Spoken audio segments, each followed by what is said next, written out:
of the UKZN School of Law and member of the African Ombudsman Research Centre here, Advocate John Walters. It's wonderful to share this platform with you once again. President of the International Ombudsman Institute and Ombudsman of Ireland, Mr. Peter Tindall. Ombudsman of Morocco, Honourable Justice Mohammed Ben Alilo. Secretary General of the International Ombudsman Institute and Austrian Ombudsman, Mr. Werner Amon. Public Protector of Zambia and Africa Regional President of the International Ombudsman Institute, Honourable Caroline Sacconi. Excellencies and Honourable Ombudsmen who are able to join us, distinguished participants, guests, greetings, senior colleagues. My name is Brian MacArthur, and as Acting Deputy Vice Chancellor and Head of the College of Law and Management Studies, it is my pleasure to present the welcome message. It is really my privilege, on behalf of the Vice Chancellor and Council of the University of KwaZulu-Natal, to welcome you to the second AORC webinar for 2021, focusing on the United Nations resolution on ombudsman and mediator institutions. The theme of our webinar is timely, as the resolution on the role of the ombudsman, mediator, and other national human rights institutions in the promotion and protection of human rights was adopted by the UN General Assembly just 2 months ago, on the 16th of December 2020. The Ombudsman institution faces many challenges when executing its mandate to be an effective voice for the voiceless and a change agent for good governance, human rights, and the rule of law. Thus, the adoption of the resolution on the role of the Ombudsman by the UN General Assembly is a significant development towards supporting and strengthening the Ombudsman institutions internationally. As UKZN, the home of the AORC, we are delighted to have the International Ombudsman Institute as a collaborating partner to this webinar. Such partnerships enable us to realize our vision to be the premier university of African scholarship. In October, as we commemorated Ombudsman Month, Mr. Amon shared the strategy of the IOI for Ombudsman Under Threat. I'm really looking forward to hearing from the IOI and our esteemed panel about the meaning of the UN resolution, the Venice Principles, and their significance to the ombudsman and mediator institutions throughout the African continent and beyond. As you know, the main purpose of the AORC is to promote capacity development, knowledge generation, and professionalism within African ombudsman institutions in furtherance of good governance, the rule of law, and human rights. I hope you will find today's session enlightening and that it will enhance your knowledge on the significance of the United Nations resolution on the Ombudsman and the Venice Principles as the first global standard for the protection and promotion of ombudsman institutions. Once again, a warm welcome to the second webinar of the AORC in 2021. It is now my pleasure to hand over to Advocate John Walters, who will formally welcome you on behalf of the chairperson of AORC and facilitate the webinar going forward. Thank you very much. Thank you, Professor MacArthur.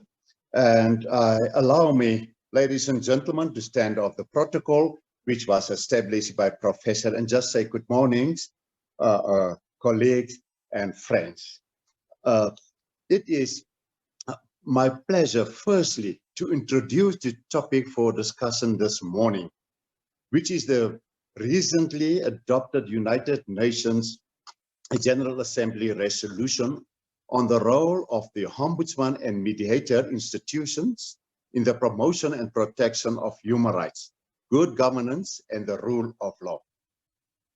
Roughly counted, I established that the resolution places not less than 8 duties on the state and not less than 6 duties on ombudsmen and mediators. But what should we do to make this resolution a living document? It is not my duty to answer. That is why we have the esteemed panelists, and it's my honor to shortly introduce them to you. The first speaker is Mr. Peter Tindall, an old friend, and who is the president of the IOI, International Ombudsman Institute, and Ombudsman of Ireland. What I can say of his country, of all I can say of his country, I love the way they play rugby. The second speaker is, I've just met him, Judge Mohammed Ben Lilo. I know his predecessor very well. He is the mediator of the Kingdom of Morocco. And what I can say about his country, I fell in love with the city of Marrakesh. The last speaker, which can unfortunately not join us live, is Mr. Werner Hamon, who is at IOI Secretary General and also one of the Austrian ombudsman. What can I say about the secretariat of the IOI is that Mr. Hamon is assisted by experienced staff who drives the success of the IOI. With this few words of introduction, it is now my pleasure to call on Peter to give his presentation. And Peter, I do not really have to remind you and all the other speakers, and Frankie reminded me at the very beginning, time is of the essence. You've got 15 minutes to make your presentation. Thank you very much. Thank you very much, John. Can I also echo the protocol as set out by Professor MacArthur and also express my gratitude to Professor MacArthur for the work of the university in supporting AORC and in hosting this webinar today. Thank you very much. It's also a particular pleasure for me to be chaired by John Walters. John, as he said, is a very good colleague and friend and my predecessor as president of the IOI. So it's a great pleasure to hear him speak and to see him today, albeit virtually. The other thing I wanted to do, if I may, is to convey best wishes to you all in these very challenging times. The Ombudsman community has risen magnificently to the challenges caused by COVID-19. People have continued to deliver their services and to work for justice and to work for access to services for people in times which are more challenging than usual. For me, it's important to say that the pandemic has not been an equal opportunity one. People from disadvantaged groups have been hit much more than others by the pandemic. And now we're seeing the first signs of hope with the rollout of the vaccine. And I think we have a critical job to do to make sure, first of all, that there is equal opportunity and equal access for all to the vaccine, and also that the lessons in terms of the inequalities that have been highlighted by the pandemic are addressed. Now, I'll turn now to the topic of my presentation today. I've been asked to look particularly at the Venice Principles, and as you'll know, the Venice Principles are appended to the UN motion on the Ombudsman. Peter, I'm sorry to interrupt you, but the Deputy Public Protector is now here. Would it inconvenience you that we allow her now to make a statement and then you can continue? No, that's absolutely fine. Thank you, Peter.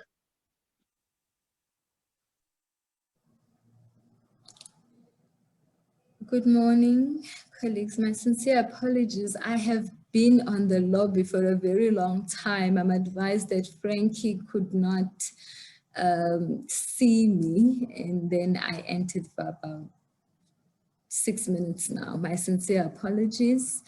It was never my intention to disrupt the program. I think there was some signal issue between my entrance and being noted. My name is Koleka Galega, the Deputy Public Protector for Public Protector South Africa, currently acting as the Public Protector since the Public Protector is on long leave. Let me start off by recognizing our esteemed guests this morning. The President of the International Ombudsman Institute, Ombudsman and Information Commissioner of Ireland, Mr. Peter Tindall, Secretary of the IOI and Ombudsman of Austria, Mr. Werner Emmen, IOI Africa Regional President and Public Protector of Zambia, Honorable Caroline Sokoni, former IOI President or Ombudsman of Namibia, Advocate John Walters, Ombudsman of Morocco, Judge Mohammed Ben Alilio, Acting Deputy Vice Chancellor and Head, Professor MacArthur of UKZN, the AOMA-AORC team present here today, distinguished guests, ladies and gentlemen, I greet you all this morning. On this day, on the 11th day of this month, 3 decades ago, we marked an historic day when in 1990, when the Iron Gate swung open for our late president, Mr. President Nelson Mandela, to walk out of Freeman following 27 years of unjust incarceration. As we know, that as that moment took over, the events in South Africa that followed, that for us to make a clean path into our democracy, taking away the oppression and all the segregation of the past to transform into a dawn of equality, inclusiveness, and democracy for all in our society. I make mention of President Mandela because I know how passionate he was about the institution of Ombudsman and its role in bringing about clean governance, justice, rule of law for the people whose voices we, as ombudsmen and mediators, seek to amplify. Hence, we speak of us being the voice of the voiceless. In fact, I would like to quote from the words of the late former president of a speech that he gave on the 26th of August, 1996, when he addressed the regional workshop of the IOI, and he said the following to the delegates, I quote, "Every one of you here today is entrusted with the very important task of serving the citizens of your countries with diligence. It is thus incumbent upon you to expose every wrong you find committed in the public administration without fear or favor. This means that the role of ombudsman is sometimes a lonely one, often the only voice of the public in the face of opposition from powerful officials. This is why gatherings such as this are so important. They provide each of us with the opportunity to compare our situation with that of other countries, to keep in touch with the latest developments, to exchange skills and experiences, and to inspire us further for the benefit of all," I unquote. I have no doubt in my mind that you will concur with me when I say those words remain relevant today as they were when the former late president had uttered them those decades ago. The focus of this webinar brings to the fore a development which should warm our hearts as ombudsmen. The world is finally giving the institutions and this fraternity of ombudsmen the recognition it deserves as one of the key players in continuing efforts to entrench a culture of respect for the rule of law, to uphold human rights and the promotion of good governance and social justice for the people of our respective countries. For a long time, many of us have been unequivocal in saying that the institutions of ombudsman has an untapped potential to play a pivotal role in helping resolve some of the problems plaguing many of the world's administrations. The United Nations General Assembly's historic adoption of the resolution on ombudsman and mediator institutions on the 16th of December 2020 marks a turning point in the history and work of this growing fraternity. It comes hot on the heels of the adoption of what is known as the Venice Principles on the protection and promotion of ombudsman institutions. One could not help but notice that these developments follow the trails left behind by the African Ombudsman and Mediators Association at the first African Ombudsman Summit held in Kempton Park here on the soils of South Africa back in 2014.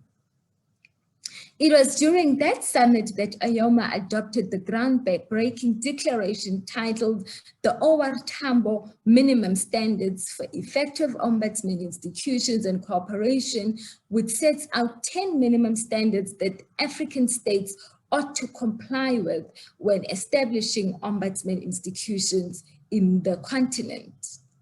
The standards cover a wide variety of pertinent matters such as the independence and the autonomy of the institutions, and which I will, for the purposes of time, not totally go into. However, they encompass the mandates, the resources, operations, accessibility, and conditions of service, impartiality, and accountability of institutions such as ours.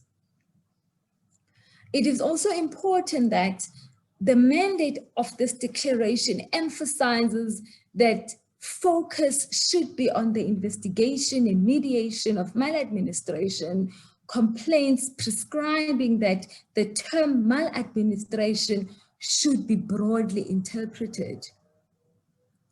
It advocates for the adequate resourcing of our institutions, the pitching of the rank of the ombudsman at a respectable level, the need for the ombudsman to be apolitical and accountable to the legislature, as well as having the activities of the ombudsman audited by supreme audit institutions in respective countries.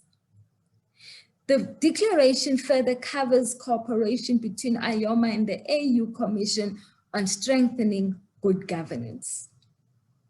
I am also pleased to see the consistency that emerges and the point of convergence between the UN General Assembly resolution, the Venice Principles, and the OR Tambo minimum standards. This, for me, is indicative of the good news that the world is singing from the same hymn on the role of the ombudsman.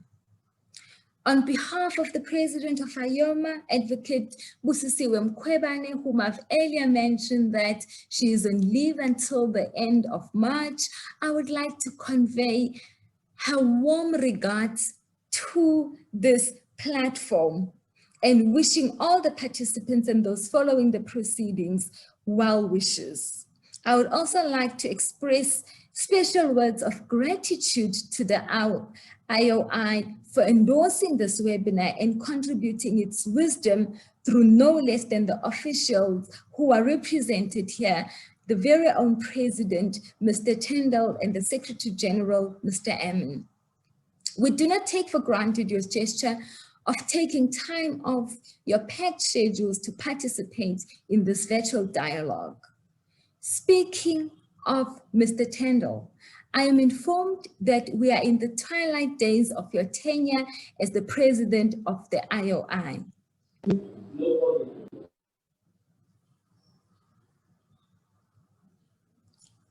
Sir, and that since this may very well be your last interaction with AORC and AOMA, in your capacity as the president of IOI, it is only befitting that we wish you well for the future endeavors. You rose to the position of IOI president after an election on 17 November 2016 in Thailand on the sidelines of the 11th IOI World Conference in Bangkok. You brought to the position a wealth of experience, having been Irish Ombudsman and Information Commissioner in the 3 years leading up to your elections. But you were no stranger to the world of ombudsmanship.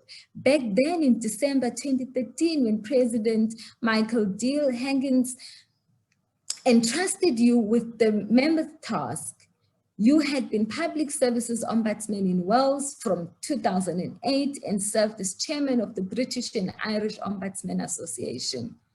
History will remember you as the president who had the uninevitable responsibility of steering the ship during the trenches times of COVID-19, a period which posed a serious challenge for many of us as governments tried to push back against the forceful tide of the pandemic to save lives, some of them committing grave administrative and governance errors in the process.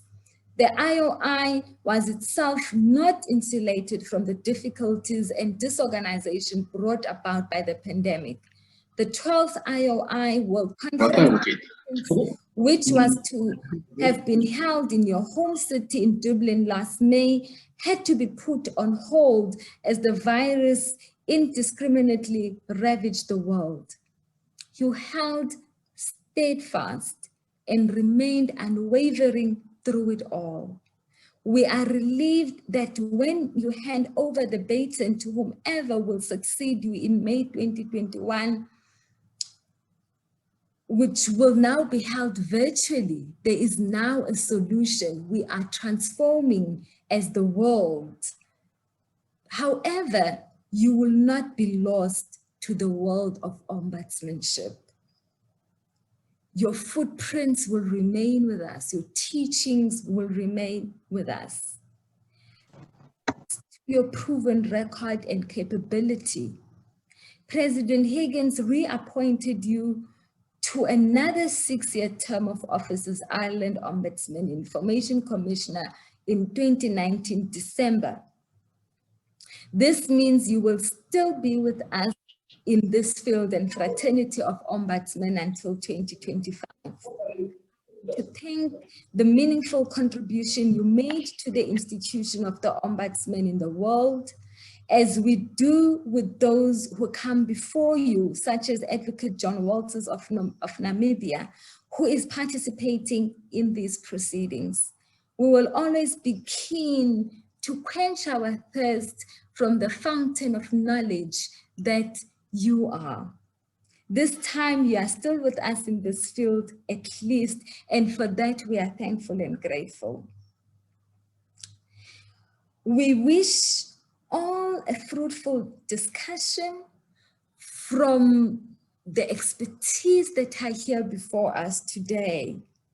And again, reflecting on the words of President Mandela, I trust that we will compare our institutions and situations, keep in touch with the latest developments, exchange skills and experiences and expertise, and inspire each other further for the benefit of all. I thank you.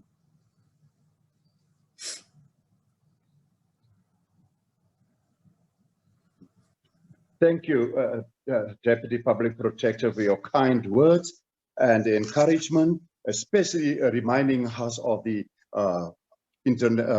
IOI World Conference of 2000, which was held in Durban, South Africa, and which was graced by the late Nelson Mandela, where he made the, I think, the keynote address, or was it the later President Oliver, President Mbeki. But thank you too, and our greetings too to the Public Protector, and I hope you will steer your organization to the heights and you serve your people in the country. Challenging times, we are neighbors, and we hear on news every day what's going on to your country. But thank you so much for joining us. Now I will call on Peter Sorry, Peter, you already accept the apology, and I think it was great to have the Deputy Public Protector, and now you may proceed with your presentation. Thank you very much, John. I have to say I was very moved and surprised by those very kind words.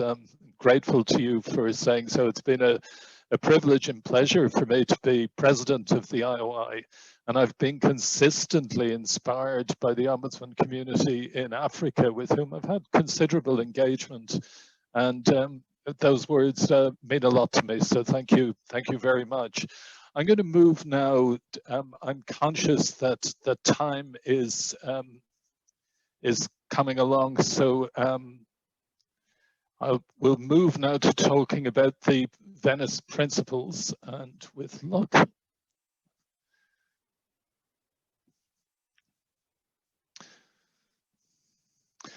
I just want to say the IOI, as the only global ombudsman organization, has consistently worked to develop partnerships with other international organizations. Examples include our links with GANRI and the World Bank. These links are designed to strengthen the institution of the Ombudsman, to provide additional support to individual members, especially when they're under threat, to promote improved legislation and practice, and to develop global standards for ombudsman offices. As part of this activity, the IOI worked with the European Commission for Democracy Through Law, which is usually better known as the Venice Commission. It was established by the Council of Europe to provide legal advice to the Council and its member states, and the members of the Commission are distinguished lawyers nominated by those member states. Council of Europe itself was founded after the Second World War to promote democracy and the rule of law. It was part of the measures put in place to prevent a return to the kind of conditions which had led to the Second World War. It has 47 member states, including the 27 members of the European Union, but its membership is much broader, and it includes Russia, for example. The IOI European region has a memorandum of understanding with the Venice Commission for some time, and encouraged them to take a particular interest in ombudsman matters. This was assisted by the fact that members of the Commission have included current and former ombudsman office holders. The IOI was very pleased, therefore, when the Venice Commission appointed a working group to develop a set of standards for ombudsman organizations. I'm not going to read the names out, just to say that Ms. was the former ombudsman of Luxembourg. Mr. Jørgen Steen Sorensen at the time was the ombudsman for Denmark, now a Supreme Court judge, and Mr. Igli Totazani was the former ombudsman of Albania. So the working group itself was very experienced in the work of the ombudsman. We worked with the Commission with partner ombudsman organizations, including the Mediterranean Ombudsman Association, the Association of Mediators of the Francophonie, and the Federation of Ibero-American Ombudsmen. When we came to work with the Commission, rather than, and this is a technique you might want to think about, rather than propose amendments, we redrafted the initial drafts. That makes it easier for the Commission to adopt our ideas, and in fact most of the ideas we introduced in the redrafts form part of the final principles. The principles were adopted by the Commission at their meeting in March 2019. I addressed the Commission and participated with colleagues in the discussions and negotiations. The Venice Principles were subsequently adopted by the Council of Europe. And the Council of Europe recommendation provides that ombudsman institutions should be in place in all member states. Member states should provide a firm legal basis for ombudsman institutions, preferably at the constitutional level. and the process of selection and appointment of the head of an ombudsman institution should promote its independence, and member states should ensure that ombudsman institutions are allowed to carry out their mandate independently of any provider of public services over which they hold jurisdiction. I should say at this point, it's important to note that we always regarded the principles as universal principles. They weren't principles for Europe. There's nothing Europe specific about them. And we always had in mind that they could become a universally accepted set of standards for ombudsman institutions worldwide, in the same way that the Paris Principles set out the requirements for national human rights institutions. That is why we're particularly pleased to be able to work with Judge Ben Alilou of Morocco, who I'm delighted to have joining us today, to have the principles appended to a strengthened UN resolution on the Ombudsman and Mediator, which was adopted in December. And I'm delighted that we'll hear more about his work shortly, and that he'll also be followed by a recorded presentation from Secretary General Amon. Now, I want to turn to the principles themselves. They're much talked about. They actually form a very sound basis for an international global standard. I'm not going to read them out. I'll just comment on each of them in turn. The first one underlines the key principles which have always underpinned the work of the Ombudsman: promoting good administration and the rule of law. It also firmly locates the Ombudsman as a vital element of a strong democracy and sets out the role that all Ombudsman offices play in protecting human rights. Finally, it highlights the central significance of independence. The second principle looks for a firm legislative foundation for the Ombudsman. By referring to the Constitution, it suggests that the Ombudsman should be embedded in the fundamental law of the state, helping to guarantee its independence and authority. The third one, and some of these, as we heard, were also adopted by AOMA, reflect the principles adopted by AOMA, and the need to ensure the post is at a very senior level to reinforce its importance and its authority. The position of Ombudsman is a very personal one, with each of us bringing our own approach to the work. Ensuring that the right individuals are engaged in the work is essential. Now, the fourth one reflects the fact that there is variety in the way that different states adopt the Ombudsman model. Not every state will have a single national ombudsman. Some have a national ombudsman supplemented by regional or specialist ombudsman offices, such as a police ombudsman.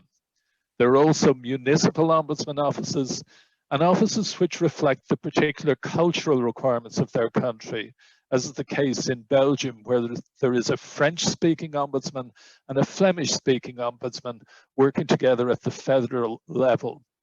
Other countries devolve power to regions, and there can be an ombudsman at the regional level to reflect this, as is the case in Canada, Pakistan, and Australia, for instance. The important issue here is the flexibility should not be at the expense of people wishing to make complaints. So there needs to be comprehensive coverage of all public services and good interworking if there's more than one ombudsman. The fifth principle calls for all states to ensure that there's an ombudsman institution or institutions and that these are fully compatible with the Venice Principles. This will assist the IOI in continuing to press the case for the creation of ombudsman offices where they don't exist, but will also support us as existing offices in seeking improvements to our legislation to enhance independence, jurisdiction, and powers. Now, the sixth one, the relationship between the Ombudsman and the elected Parliament, is key. The use of a qualified majority in selecting the Ombudsman will help to ensure that there's wide political support for the appointment and protect against any suggestion of patronage. In many instances, the actual appointment will be made by the head of state following a vote in the parliament.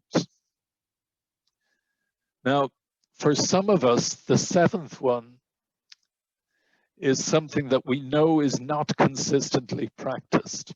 This says that the procedure for the selection of candidates will be done openly and transparently. Having a public and transparent recruitment process offers real assurances about the independence of the Ombudsman. Using a formal recruitment process, preferably independently verified, will ensure that the most capable candidate is selected. Examples of excellent processes include the use of a committee chair from the Parliament rather than a government representative to head up the selection process, and involving a retired ombudsman or an ombudsman from another jurisdiction, and using independent HR experts to manage the process. Now, the eighth principle talks about the ombudsman being drawn from a wide range of suitable candidates. Whereas in some countries only lawyers are considered eligible to be the ombudsman, this principle identifies the importance of ensuring that a wide field of people can be considered, but that they must have the characteristics to allow them to command respect and demonstrate the capacity for excellent and objective judgment. Once again, the emphasis on human rights shows the importance of this aspect of the work of the Ombudsman. The ninth principle requires the Ombudsman not to be engaged in political or other activities. The importance of the Ombudsman being seen to be fair, independent, and objective cannot be underestimated. Many contracts properly exclude the Ombudsman from engaging in any other work during his or her tenure. The Ombudsman and the staff of the office need to demonstrate the standards they expect of others in their behavior and in their practice. The office must be above politics and clearly located in the administrative justice space.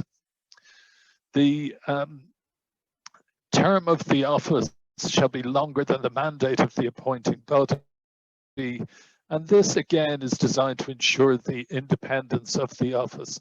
A short term doesn't properly allow the Ombudsman to come to terms with the work. Renewal can lead to a greater pressure on the Ombudsman to pull their punches, so to speak, to safeguard re-election. A long single term is increasingly being adopted as the best solution.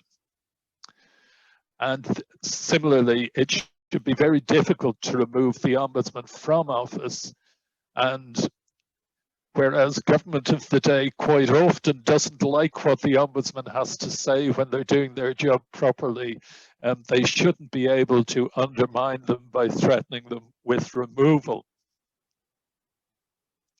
And again, we heard earlier, the mandate shall cover both the prevention and correction of maladministration, the protection and promotion of human rights and fundamental freedoms, and promoting the rule of law. The institutional competence of the Ombudsman cover public administration at all levels. It's an interesting principle because it doesn't confine the jurisdiction of the Ombudsman to services directly provided by public bodies. Many Ombudsman offices have commented on the trend to privatize public services, where these are removed from the jurisdiction of the Ombudsman.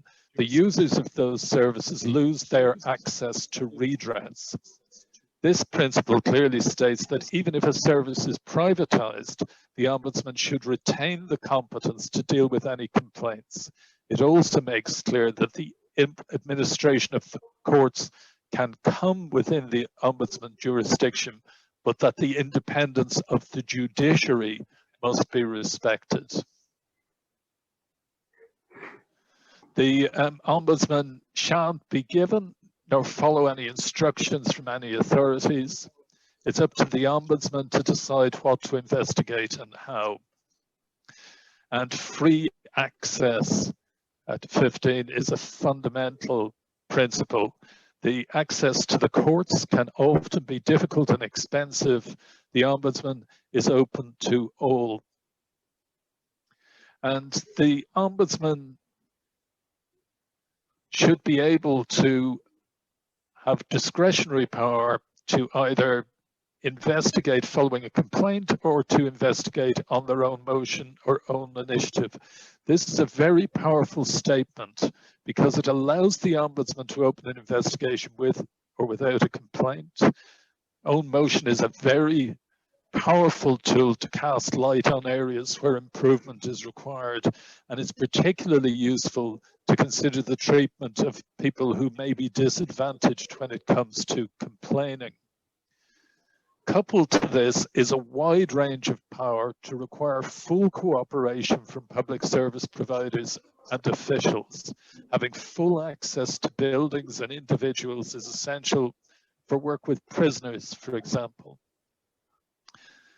The normal ombudsman model doesn't have legally binding powers. The ombudsman makes recommendations, and that's why it's important that nonetheless that the ombudsman should be able to require the people he's making or she is making recommendations to provide a response within a set time.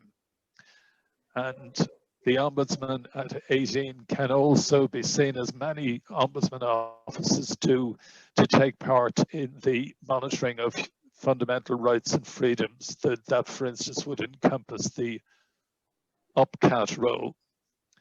Now, at 19, the ombudsman should have the power to challenge preferably the constitutionality of laws.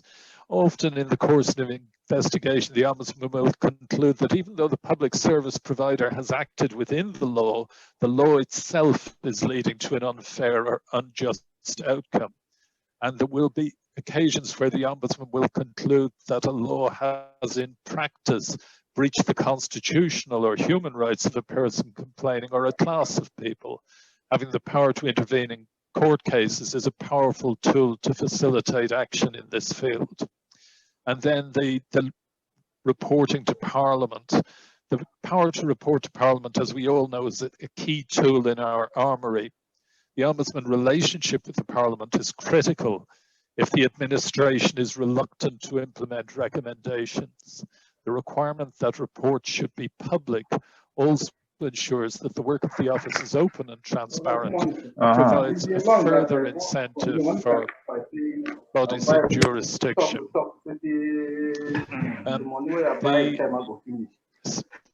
Providing at 21, the going backwards. So 21 requires that there should be sufficient funding. The easiest way to cripple an office is not to give it enough money to do its job properly. And the secondary route, which many of us have seen, is to give the office more things to do, but not give it more money to do them with. So it's very important that there be sufficient resources, and then sufficient staff and appropriate structural flexibility, and this principle that the Ombudsman should be able to appoint their own staff. I think it's a matter that you're very familiar with, particularly in South Africa, but other countries as well. The requirement that the Ombudsman and the decision-making staff, the deputies, should be immune from legal action is very significant in connection with their work. Such threats can have a chilling impact on the office, and the principle is designed to protect against such actions. 24 and 25 taken together offer a sound basis for any ombudsman office. Any office whose legislation is consistent with them will have the capacity to be independent, fair, and effective. And I would urge you all to review your own legislation in light of the principles and ask your parliaments to make any necessary changes to bring your legislation in line with the principles. The IOI has been promoting peer review as a means of providing a way of assessing your office. And the guidance for peer review is in a best practice paper on the IOI website. And this is being updated now to take account of the Venice Principles. Each IOI region, including the African region, is being asked to prepare a list of peer reviewers to include Ombudsman office holders, senior staff, and suitably knowledgeable academics. A well-focused review can help you make the case for necessary changes. I look forward to the day when every country across the world has an ombudsman and where all of them are compliant with the Venice Principles. Thank you very much for your attention.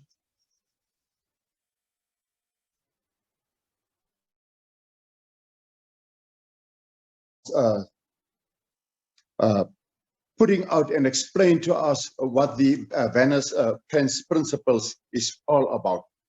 That principles is virtually the same as that of the Paris Principles, which is the guiding principles for national human rights institutions. What you made a valid point is that we as ombudsman should engage our parliaments as soon as possible to bring our domestic legislation in line with these principles. An example of my position is a constitutional position, and I am appointed for life, as I usually say, until the age of 65, which will be very soon. Then I have to retire. I will be 17 years as an ombudsman, rightly or wrongly, that we have to engage our parliament. The next one, which you also highlighted, is that a power to initiate own motion investigation. It is so appointed and have unlimited or unrestricted access to buildings and places of detention. And most important, that our legislation should expressly provide for a set time for a response. I know from my colleagues and myself, we're struggling to get responses from defaulting institutions of persons. But above all, what you have emphasized, and that is for me the guiding principle which I will take away, is that the Venice principle must become a universal. It should not be seen as a European set of principles only for European ombudsman. And for that reason, I have to thank you and the Ombudsman of Morocco and the government of the Kingdom of Morocco for taking this resolution, the draft to the United Nations, and mostly that the Venice Principles find its place in the resolution, so that it is now universally applicable to our countries too. Thank you so much, Peter, for your presentation, and I hope that AOMA can also closely look to the Venice Principle and see how they can link it up to the Oliver Tambo principles. And I hope it will be a good example for all our regional bodies. Thank you so much for that. I will now call on Judge Mohammed to start with his presentation, and he will have 14.5 minutes because Peter took half a minute of you, the judge. Thank you, Chairman.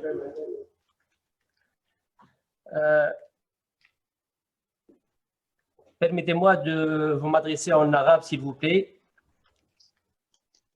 السيد بيتر رئيس المعهد الدولي للأومبودسمان ووسط إيرلندا، سيد جون والترز أومبودسمان ناميبيا، سيدة خوليا ممثلة الجمعيات أومبودسمان والوسطاء الأفارقة، سيد مارك آرثر عميد كلية القانون والتدبير. الزميلات والزملاء ممثلي مختلف مؤسسات الأومبودسمان عبر العالم، السيدات والسادة الحضور، أكيد سعيد جدا بالتواجد معكم وتناول الكلمة في هذا اللقاء الخاص. دونك كنت أقول بأن هذه الظروف التي especially with regard to the circumstances in which it has هذا اللقاء هي because of the spillover effects of the pandemic COVID-19. وأعادت طرح سؤال حول الأدوار Such circumstances brought to our mind the main roles carried out by Ombudsman Institution in guaranteeing the rights of the public services user and specific groups under the crisis.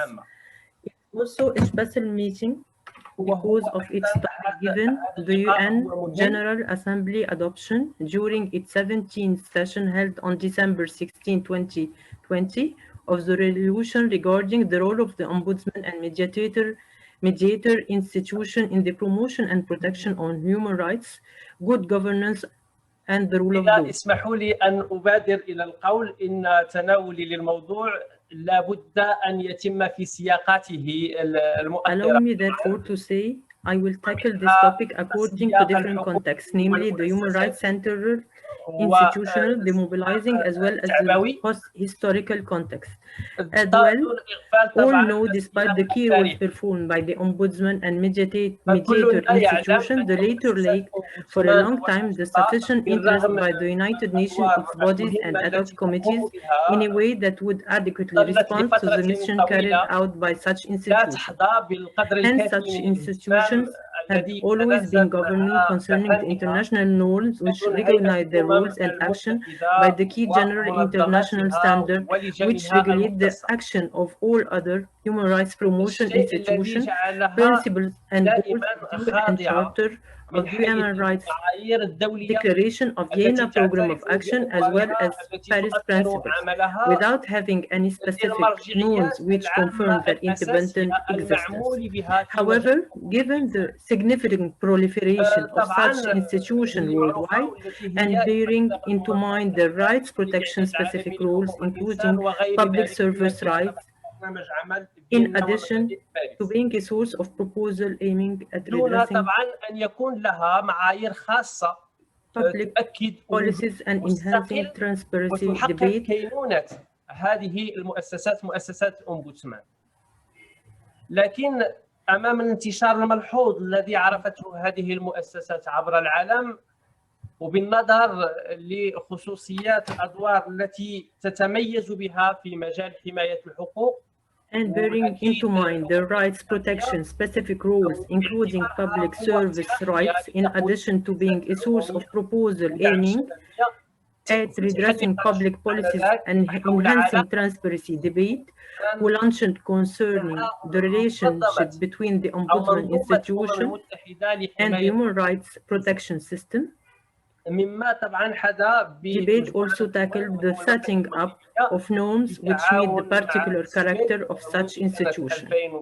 Therefore, the Kingdom of Morocco, in cooperation with Sweden, took in 2008, through their foreign affairs ministries, the initiative to submit a draft resolution about the role of the Ombudsman and mediator and other national human rights institutions in the promotion and protection of human rights. وبتنسيق طبعا آنذاك مع ديوان Of course, in coordination with Diwan al-Madhalim, the Kingdom of Morocco, التي تمت بشأنه، حيث توجت هذه المشاورات بالمصادقة على القرار من طرف الأمم المتحدة أو الجمعية العامة للأمم المتحدة في 18 دجنبر 2008، وهو القرار الذي أعيد تأكيده مرات متعددة خلال السنوات 2010 2012 2014 2016 و2017. لكن دائما مع إعادة تأكيد هذا القرار كانت هناك إضافات تدريجية، كانت هناك إضافات نوعية جاءت بها مختلف القرارات المتعاقبة والتي شكلت عبر هذه السيرورة ديال التطور مرجعية، أقول مرجعية أساسية لمؤسسات الأومبودسمان والوسطاء، ومدخلا لتأكيد الاعتراف الأممي، الاعتراف الأمم المتحدة بدور هذه المؤسسات في حماية حقوق الإنسان.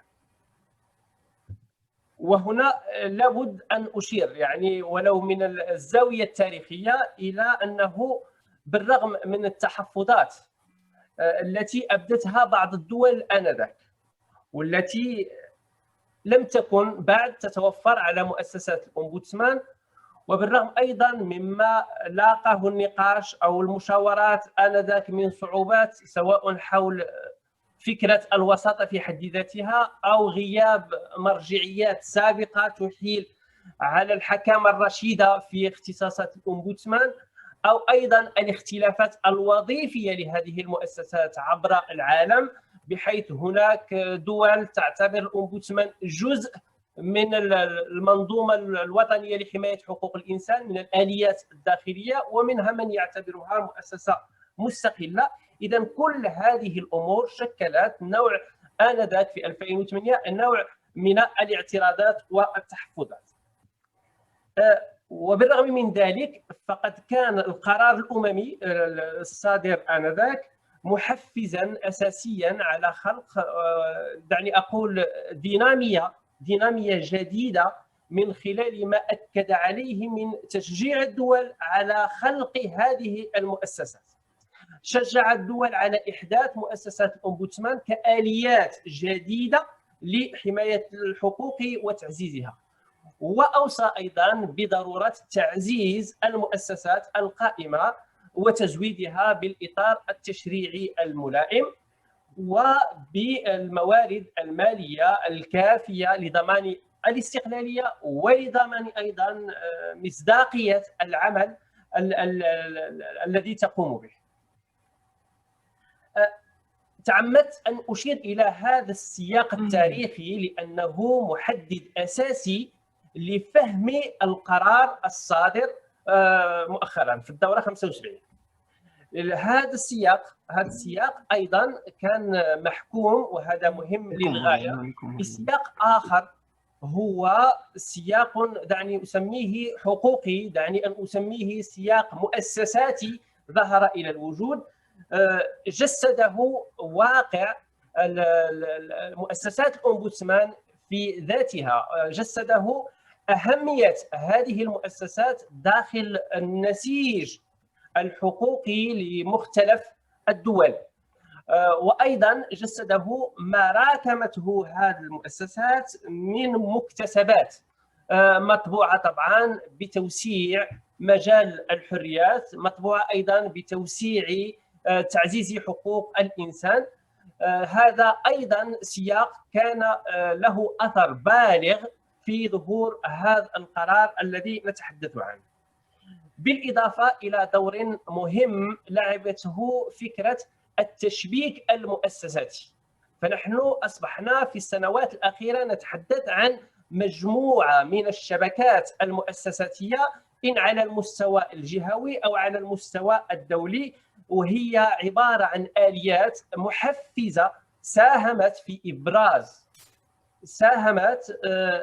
إبراز دور الأومبودسمانات في النسيج الحقوقي.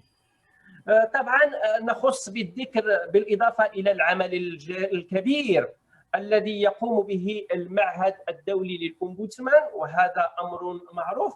يمكن أن نتحدث عن مجموعة من الشبكات مثل الشبكات أو جمعية الوسطاء والأومبودسمان الفرنكوفونيين. يمكن أيضا أن نتحدث عن جمعية أومبودسمان المتوسطيين، جمعية أومبودسمان الأفارقة وغيرها من التشبيكات العامة التي أظهرت إلى الوجود أهمية الأومبودسمان. طبعا هنا ظهر التفكير في ضرورة إيجاد سبل كفيلة لزيادة إشعاع هذه المؤسسات على المستوى الدولي وإدماجها، وهذا مهم، إدماجها في أجندة هيئة الأمم المتحدة، إدماجها في تصور الأمم المتحدة لحماية حقوق الإنسان ووضع معايير تقعيدية مستقلة تؤصل لمناهج عمل مستقلة لهذه المؤسسات، وتعزز في نفس الوقت الاجتهادات التي يعرفها مجال اشتغال الأومبودسمان، طبعا مع تعميق الوعي الجماعي، أقول الوعي الدولي الجماعي بأدوار هذه المؤسسات في المنظومة الحقوقية. طبعا هذا السياق التاريخي وهذا السياق الحقوقي والسياق المؤسساتي لا ينبغي أن نغفل أيضا عن سياق آخر، هو سياق تعبوي أفرز ظهور هذا القرار بهذا الشكل. وهذا السياق التعبوي الذي جسده يمكن أن أسميه بالمسار الترافعي، مسار الدفاع عن هذه الفكرة، فكرة استقلالية مؤسسات الأومبودسمان بوثيقة أممية خاصة بها.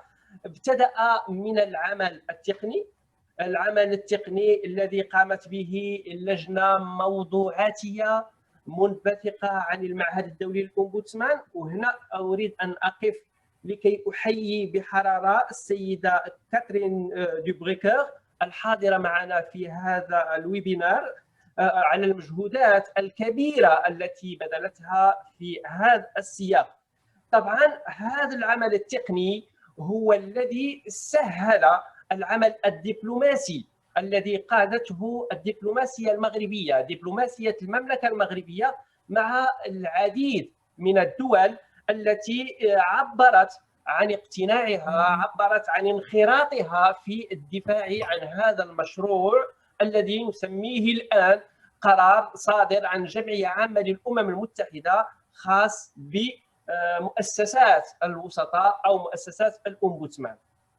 وهنا لا أخفيكم سرا أن ما انتهت إليه أو أعمال هذه اللجنة التقنية المنبثقة عن المعهد الدولي للأومبودسمان من تعديلات أصفها شخصيا بالتعديلات الجوهرية، أصفها شخصيا بالتعديلات المهمة، كان مؤطرا بفكرة بمبدأ محوري. هذا المبدأ المحوري الموجه أساسه جعل القرار المعدل يخص مؤسسات الأومبودسمان دون باقي مؤسسات الأخرى المعنية بحقوق الإنسان، خلافا لما كانت عليه بعض القرارات السابقة. لأنه يمكن أن نتحدث عن قرارات سابقة 2008 2010 2012 2014 2016 2017، لكن كل هذه القرارات كانت تجعل من مؤسسات الأومبودسمان هي مؤسسات مندمجة داخل فكرة الهيئات الوطنية للدفاع عن حقوق الإنسان، ولم تكن تعترف لمؤسسات الأومبودسمان بكينونة، باستقلالية، بذاتية ضمن هذه المنظومة. إذن نحن كنا ندافع منذ البداية عن فكرة الاستقلالية الهوياتية لمؤسسات الأومبودسمان. هذا ما كنا نسعى إليه منذ البداية، وهو ما تحقق طبعا من خلال القرار المنشور. وهذا طبعا يمكن أن نقول أنه أعزز من دور هذه المؤسسات داخل المشهد الحقوقي الأممي، وأعطاه مكانة مساعدة أكثر على أداء وظيفته داخل هذه المنظومة، داخل أيضا الفضاء الديمقراطي لدى مختلف الدول. طبعا هذه الفكرة أثرت مسارا ترافعيا انخرطت فيه مؤسسة وسيط المملكة، كما انخرطت فيه مجموعة من مؤسسات الوساطة خاصة على المستوى الفرنكوفوني الذي كنا نتواصل معهم بشكل مستمر. حرصت طبعا على التنسيق، مؤسسة وسيط المملكة حرصت على التنسيق مع البعثة الدبلوماسية للمغرب بالأمم المتحدة. You still have got 4 minutes? Yes. You only got 4 minutes. And I think And there's no peut-être qu'il y a un English problème, translation. There is a translation problem.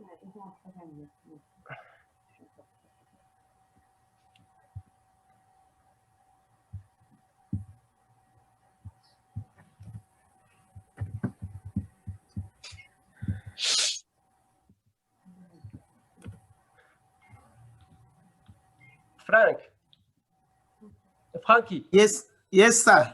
Vous aviez mon intervention en langue anglais et en français, n'est-ce pas? Oui, je viens de trouver l'intervention en anglais, mais là où vous étiez et là où je suis, j'étais un peu perdu là. C'est ça, j'ai ça ici, mais je ne sais pas où vous êtes.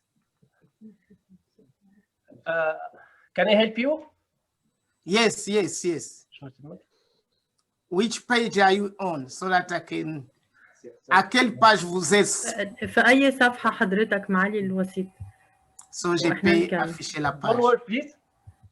Dans quelle page vous êtes exactement pour poursuivre en anglais? Pas des pages, je parle tout simplement. Oui, c'est pour cela, parce que c'est en page qu'on a. Donc, c'est dans quelle partie exactement et vous êtes maintenant? Et on va essayer de la rechercher tout de suite. D'accord. Go down. Go down, please. Go down, Frankie, oui.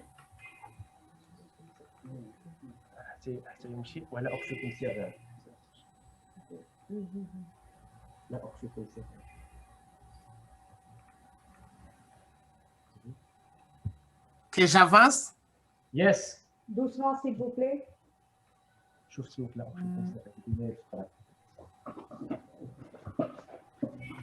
Je vais sur page 7.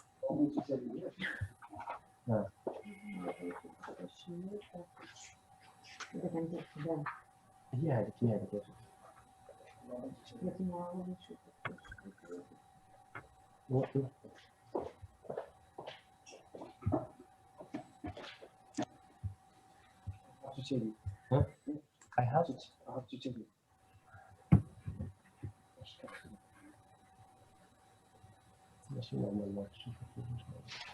J'avance toujours? A little bit more, please. Attends, Frankie. I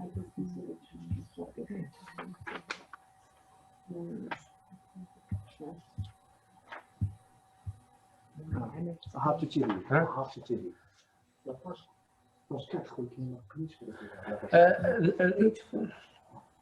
It's the paragraph which starts with I have to tell you. It's the paragraph that starts with I have to tell you. I think it's page 4. Page 4. Okay.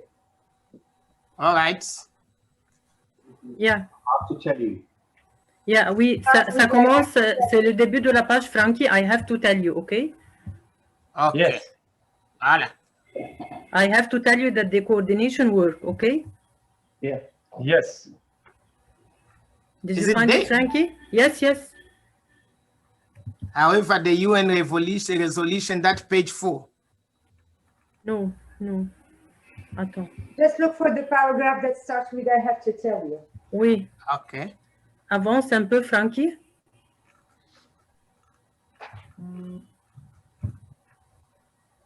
Ok, ça c'est page 1. Descendo. Oui, UN descends. declaration. However, the UN resolution. I have to tell you. Voilà, Frankie. Page 5. Ok, Yes. ça va. Ok, on peut continuer maintenant. Désolé, monsieur le médiateur. Désolé, on peut continuer. D'accord. Je vais essayer d'être lentement, mais lentement. Essayez d'aller plus lentement, monsieur le médiateur. Parce qu'on a perdu l'anglais, l'interprétation en anglais. Je vais prendre la relève et je vais essayer, Frankie. D'accord? Ok, ça va, c'est bon. Merci. Bon.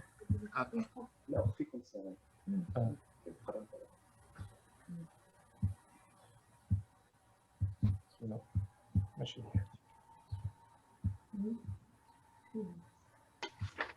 Frankie, can we proceed now?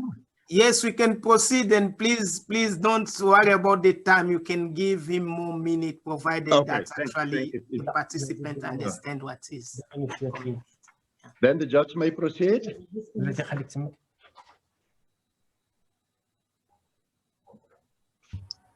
Ok, on commence, monsieur le médiateur, s'il vous plaît. Oui, je vais essayer de revoir.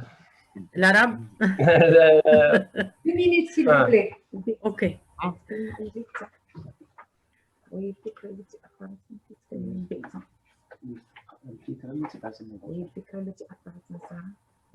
D'accord. Ok. بسم الله. كنت أقول بأنه هناك فكرة أساسية أثرت هذه العملية، عملية عمل اللجنة التقنية، وهي for about 8 months ended with introducing amendment to the previous resolution. الهوياتية لمؤسسات الوساطة، أقول استقلالية هوياتية لمؤسسات الوساطة في الوثائق الأممية. طبعا هذه الفكرة هي التي أثرت في المسار الذي انخرطت فيه مؤسسات وسيط المملكة بتعاون مع مجموعة من المؤسسات الوساطة، خاصة في الفضاء الفرنكوفوني، من خلال الجمعية التي أتشرف في هذه المرحلة بإدارتها، هي جمعية الوسطاء الفرنكوفونيين. لذا وجب التأكيد بشكل أساسي أن هذه التعديلات المدخلة على القرار الأممي ليست مجرد تعديلات شكلية، ليست مجرد تعديلات للملائمة وفقط، بل إنها مكتسبات جوهرية حققتها مؤسسات الوسطاء والأومبودسمان بهيئة الأمم المتحدة. من جهة أولا لأننا الآن أصبحنا نتحدث عن وثيقة تهم بشكل مباشر وحصري مؤسسات الأومبودسمان. أيضا هي دعمت مكانة هذه المؤسسات داخل البنيان الحقوقي، داخل البنيان الديمقراطي لمختلف الدول، لأنها جاءت لتؤكد مجموعة من المبادئ الأساسية. هناك مبدأ That being said, given the independence principle that has been implemented, the pioneering role that I have performed in establishing good governance, and the concern that I have shown while monitoring rule of law observance by public authorities and agencies. Such amendments also mean to improve the relationship between these administration and their users, and to provide public services in conformity with transparency, accountability, and equity principles. In addition, we shall not neglect the fact that the final version included substantial amendment which alerted the UN resolution content and the naming. Such naming included for the first time a referential framework peculiar to the mediation institution, as it was previously shared with other human rights institutions in such a way to reinforce their position among the UN mechanism.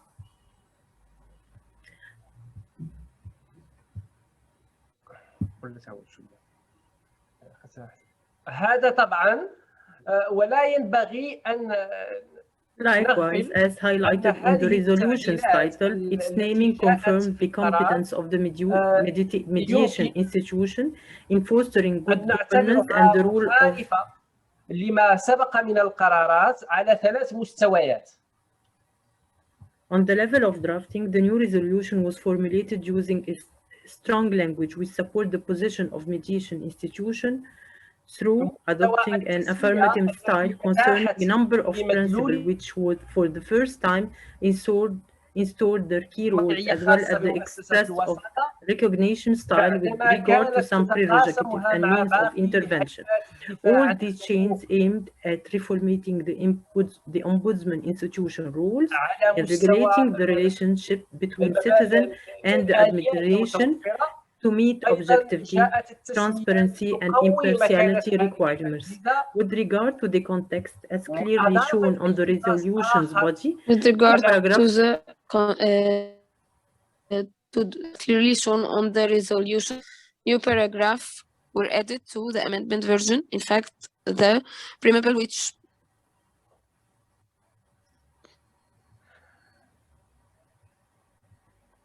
portrayed the main entry to reiterate the basic framework, stresses the importance of recognizing على مستوى المضمون وكما هو ظاهر من Ombudsman فقد تمت إضافة and highlight significant accorded to the immunity principles among their other principles.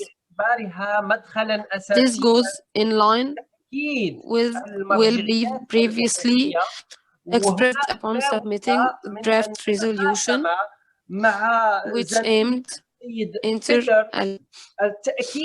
vest the ombudsman and mediators with judicial and functional unity, while in this some countries expressed objection against such مبادئ البندقية هي مبادئ تهم مؤسسات this stressing on the importance of recognizing various principles. كما تفضل بذلك السيد جون. نحن نتحدث الآن عن مبادئ كونية، مبادئ البندقية as Mr. John said, and we are لعمل مؤسسات الأومبودسمان. وهنا ينبغي أن أشير إلى أمر بالغ الأهمية. We should appreciate the recognition made to the long history of mediation institution and the rule, good governance and respect for the rule of the law implementation, there redressing the lack of power balance between the individual على مستوى لجنة التحضير، على مستوى لجنة الصياغة public certifying bodies. جعلنا ضمن سقف انتظاراتنا أن نمكن الأومبودسمان من حصانة قضائية وظيفية بمناسبة أدائه لمهامه. Therefore, assigned progressive should be considered as an additional autonomous function as well recognition of the importance. ينبغي أن يلجأ في تفسيره، في فهمه، في التعامل معه إلى مبادئ البندقية التي تقر We have the resolution also incited for mediation institution creation, stressing the harmonies with principle, Venice Principle, through equipping them. أيضا أريد هنا أن أشيد أو أن أثمن اعتراف القرار بالتاريخ الطويل لمؤسسات الأومبودسمان، الاعتراف بدورها في توطيد الحكم الرشيد، في احترام سيادة القانون عن طريق تقويم. Also, I want to appreciate the work of the Ombudsman for good governance and promoting human rights العامة بصفة إجمالية. طبعاً and protecting the services.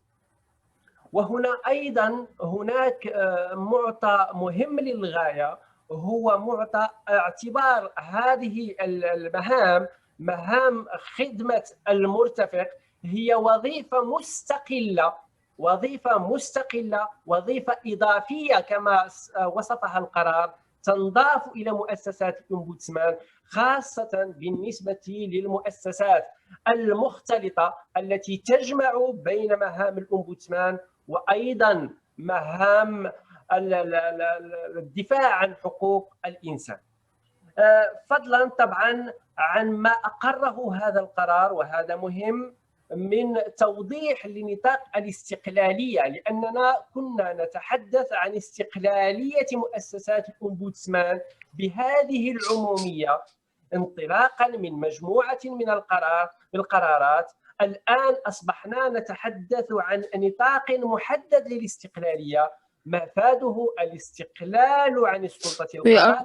We are talking about عن السلطة التنفيذية from the judicial حتى نتمكن من أداء المهام دون أي ضغط أو خوف، سواء كان هذا أو government have to do all our work.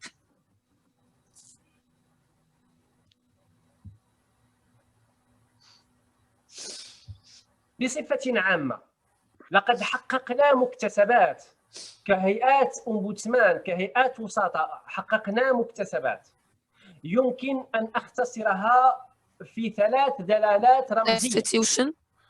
has been successful in دلالة الحصول على المزيد من الاعتراف. الآن أصبح لدى مؤسسة الأومبودسمان اعتراف كامل مستقل عن باقي هيئات الدفاع عن حقوق الإنسان.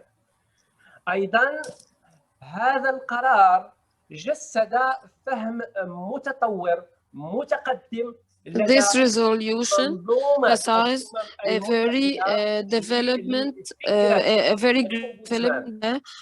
ombudsman institutions. أيضا الحرص الأممي على حث الدول على تعزيز هذه المؤسسات في منظومات الوطنية لحقوق الإنسان. Promote the work of the human rights institution in different countries. قبل أن أنهي أريد أن أشير بعض الإشارات. Before I finalize, I will talk about some issues. بين أيديكم باللغة الفرنسية والعربية والإنجليزية، وأيضا أنا ألتزم This presentation مسجلة صوتيا إن تطلب الأمر. This presentation I will send it in English, French and Arabic.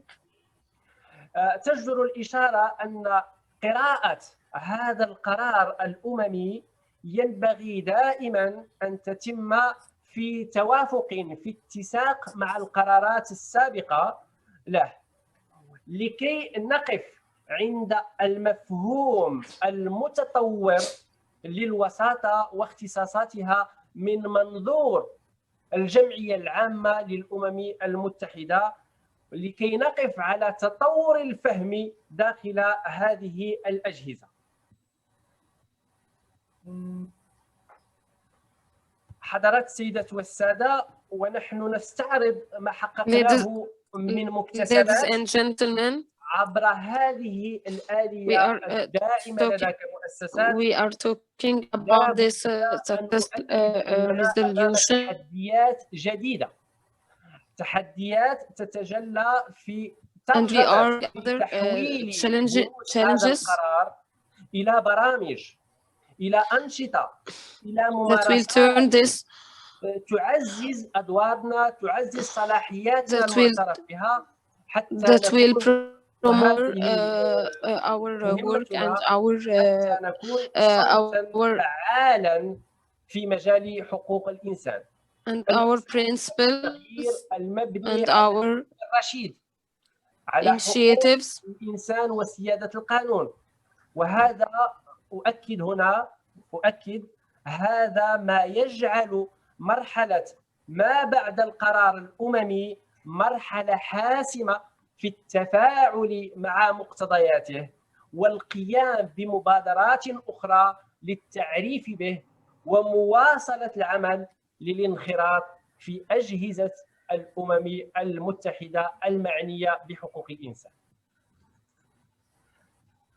قبل أن أختم هذه المداخلة، أريد أن أستغل هذه الفرصة، فرصة تواجدي مع زميلي أومبودسمان أيرلندا رئيس المعهد الدولي للأومبودسمان مسيو طبعا بيتر، فأقول يجب الآن بعد صدور هذا القرار أن نعمل على إيجاد آلية لقياس مستوى الملائمة التنظيمية مع مقتضياته لدى مختلف مؤسسات الأومبودسمان، أو على الأقل أن نعمل على تجديد آلية القياس المتوفرة لدى المعهد الدولي للأومبودسمان.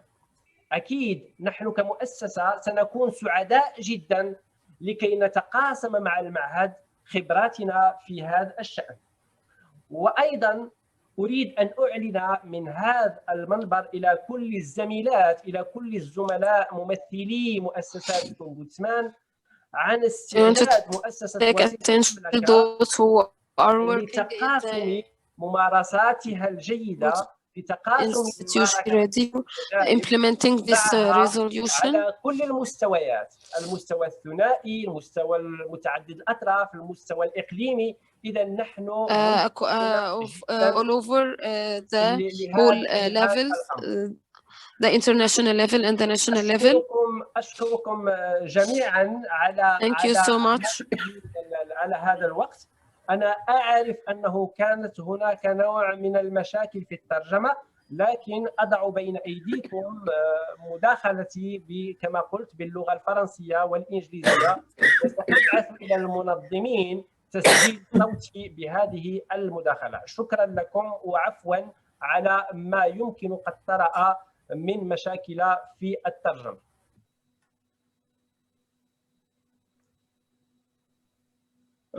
Thank you, Judge, for that comprehensive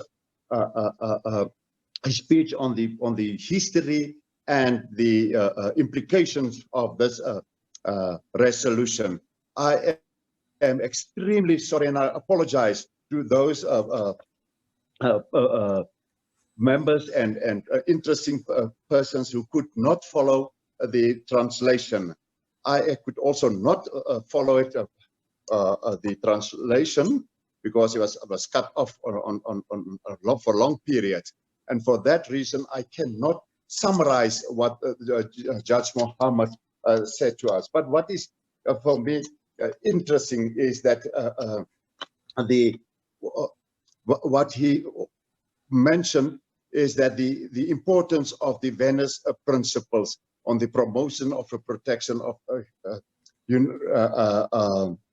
ombudsman, and that the resolution called for the creation of ombudsman in line with the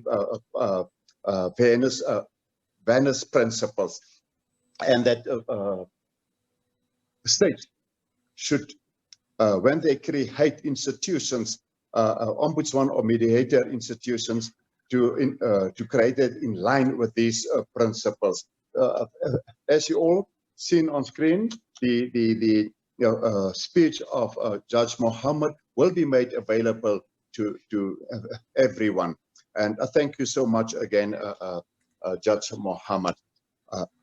We will now turn to listen to the recorded presentation of the Secretary General of the IOI, Mr. Werner Amon.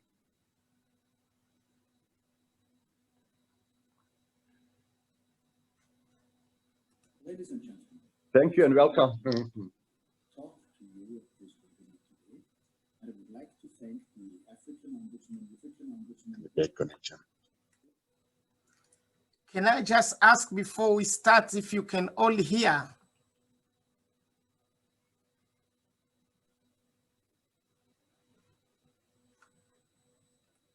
Ladies and gentlemen, it is a pleasure to talk to you at this webinar today.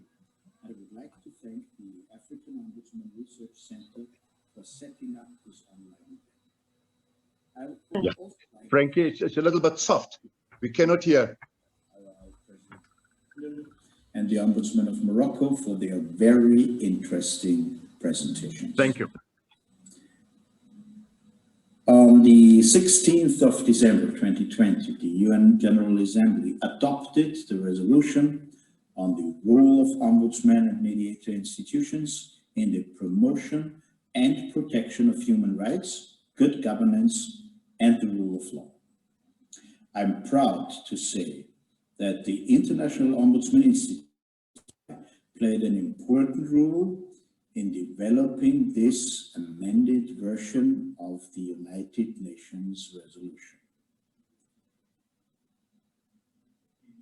It was a long, sometimes difficult, but in the end, very successful project on which the IOI embarked in 2018 when we established our UN working group.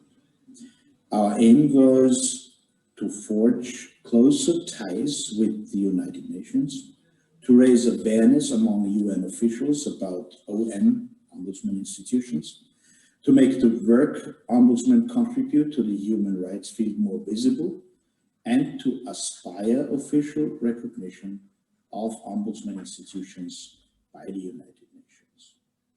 The right entry point to achieve positive change for the way ombudsmen are perceived by the United Nations was to seek amendments to the already existing UN resolution.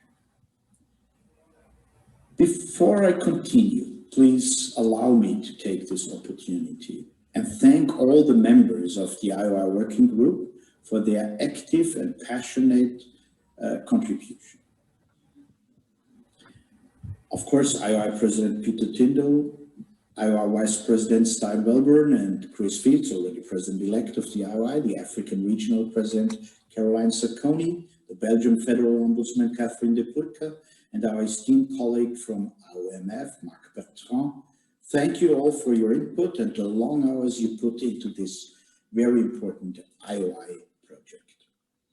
I would like to express our specific thanks to Chief Ombudsman of New Zealand, Peter Portier, and his staff, who did an amazing job in analyzing the existing resolution and identifying and drafting first proposals for amendments to improve the perception and recognition of ombudsman offices through this UN document. The IOI also cooperated very closely with the Moroccan Ombudsman Office in this matter, and we are very grateful to Ombudsman Ben Alilou and his staff of the effective and significant work they did to push this project forward at the UN level. Dear colleagues, why is the adoption of this amended version of the UN resolution so important? What does it mean for us, for the future of ombudsman and mediator institutions? The United Nations are committed to maintaining peace and security and to promoting social and economic progress. When the Universal Declaration of Human Rights came into being in 1948, the protection and promotion of human rights for all people became a key purpose and guiding principle of the United Nations. Implementing the UN's human rights agenda at the national level and making sure member states obey with international treaties that have signed and ratified is of utmost importance. NHRIs and ombudsmen are both state-mandated bodies, independent of government with constitutional or legal mandates to fulfill their mandates. And they both contribute significantly to upholding, protecting, and promoting human rights. NHRIs are positioned to make change by monitoring the human rights situation in the country, providing advice to government so that laws and policies reflect international human rights standards, or delivering human rights education programs to help change national attitudes. NHRIs are accredited with an internationally accepted quality level on the basis of their compliance with the UN Paris Principles, a set of recognized standards which inform the establishment of NHRIs. Ombudsman institutions are established along the key principles of independence, objectivity, transparency, fairness, and impartiality. They are an essential and necessary element in every democracy. They are an important mechanism to ensure good governance and the rule of law. They make public administration more transparent and accountable. They protect people against discrimination and violation of rights. Ombudsmen operate at the national and regional, sometimes even local level, which makes them flexible and enables them to respond rapidly to citizens' complaints about maladministration, lack of fairness, discrimination, or the abuse of power. Ombudsmen are uniquely positioned with our complaint handling approach. We do the groundwork, if you will. We maintain a very close contact to the citizens who can access our services easily and free of charge. We are close to the people and we listen to their problems and concerns. This gives us a unique perspective and enables us to gather information on social and humanitarian issues in our countries. With our complaints handling and investigative work, we act like seismographs for emerging trends or systemic issues that need to be addressed by our governments. Many ombudsman offices have a mandate to carry out own motion investigations. These offices often initiate such investigations based on individual complaints. Last but not least, the protection of human rights is a key feature and the basis of the broad everyday complaints handling work of ombudsman institutions. This work very often puts a specific focus on so-called vulnerable groups such as children, الفئات المهمشة مثل الأطفال. Many ombudsmen even have العديد من الأمبودسمان a mandate in overseeing the implementation of UN conventions such as the Convention on the Rights of the Child. مثل الاتفاقيات الخاصة بحقوق الطفل. More and more ombudsman institutions now also fulfill other important mandates. The prevention of ill treatment of persons deprived of liberty. Within this responsibility, the OIM takes on the role of the National Prevention Mechanism, NPM, under the UN optional protocol to the Convention Against Torture. Of all states that have designed an NPM, من جميع الدول التي أنشأت this clear الMPM protecting and promoting human rights. حماية حقوق الإنسان. And I think my previous arguments وأعتقد that this line of work is successfully covered by both NHRIs and Ombudsman institutions. قام به المؤسسات الوطنية لحقوق الإنسان والأمبودسمان. In which the National Ombudsman doubles as NHRIs. This means فإن الأمبودسمان يقوم بدور المؤسسة الوطنية لحقوق الإنسان. Several different mandates, among them ويقوم بصلاحيات كثيرة. National Human Rights Institute. With this كمؤسسة وطنية لحقوق الإنسان. Ombudsman offices aligns perfectly with the UN's human rights agenda. ويجب أن تتوافق مؤسسات الأمبودسمان مع أجندة عمل الأمم المتحدة. The Ombudsman and Mediator offices in our considerations. Ladies and gentlemen, with the adoption of the amended UN resolution, باعتماد قرار الأمم المتحدة, Ombudsman and Mediators Institute now have an internationally recognized tool available, which will not only help to promote the Ombudsman concept, ستكون هذا القرار أداة autonomous institutions around the world. This resolution acknowledges the key principles of Ombudsman institutions. That is independence, transparency, fairness, and impartiality. It secures worldwide recognition of the important work of ombudsmen in advancing good administration, good governance, and the rule of law. And it endorses the Venice Principles as internationally recognized standards for the establishment of ombudsman offices around the globe. Compared to the previous document, the newly adopted resolution, بمكاتب الإمبودسمان, which is ombudsmen who face difficulties, whether regarding their independence, budgets, or the safety of the office holders. يجب التأكيد على الاستقلالية upon member states to take the appropriate steps to ensure that adequate protection exists for ombudsmen against reprisals, intimidation or threat, including from other authorities. مكاتب الإمبودسمان A long way, and we are pleased to see such substantial progress. As an organization for ombudsmen around the world, the IOI will continue to advocate the importance of independent and effective oversight bodies such as ombudsman and mediator institutions. And we will continue ويجب على مؤسسات ombudsman offices in all parts of the world. How does the IOI do that? We promote exchange and shared learning among our members by organizing conferences, seminars, and workshops on ombudsman-related topics, like this webinar today, or the IOI Worlds Conference, which is held every 4 years and which will take place from the 26th to the 27th May of this year.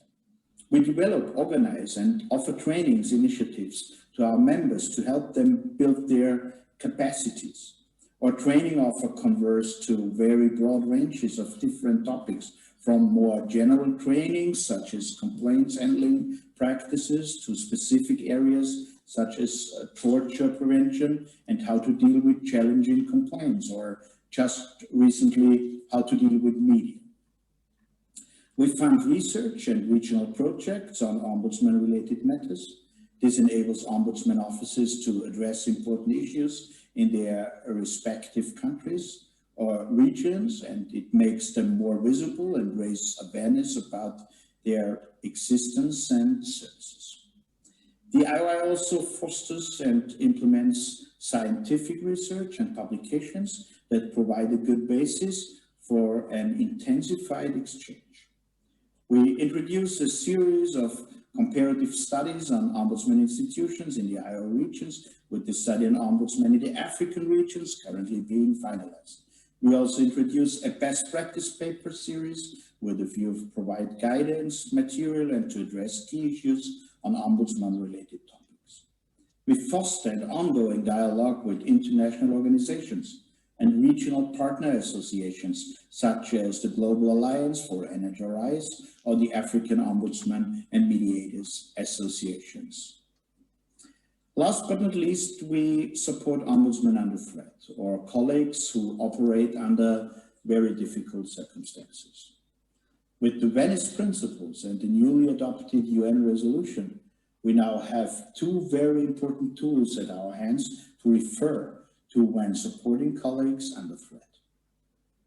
With all the service listed above, the IOI substantially contributes to the United Nations Agenda 2030, in particular to the fulfillment of the Sustainable Development Goal number 16, which calls for the promotion of peaceful and inclusive societies and access to justice for all by building effective, accountable, and inclusive institutions at all levels. The IOI strives to increase its presence to further developing the influence and strengthen its authority as the only global organization for ombudsmen and the voice of ombudsman colleagues at the international level. We will continue to support our colleagues and to advocate for strong, independent, and autonomous ombudsman institutions around the world. With the Venice Principles, ويجب ألا تأكيد عملية مكاتب مؤسسات mission and vision, and our most important priorities will be easier to implement. This is a very positive and encouraging feeling. Thank you very much.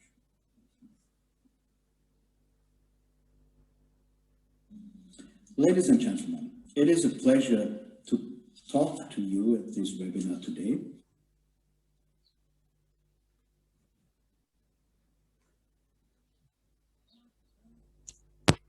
Over to you, Advocate Walter. Thank you, Frankie, and thank you, Secretary General, for that all-embracing presentation. You touch on all aspects of the ombudsman, and you set out for us why is this adoption of the UN resolution so important.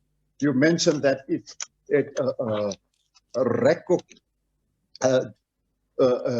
ombudsman through this resolution now enjoys international recognition. the resolution acknowledges the key principles of the Ombudsman. It recognized the important role the Ombudsman played, and most important, in comparison with previous resolutions, this one is a substantial improvement because it is so far-reaching.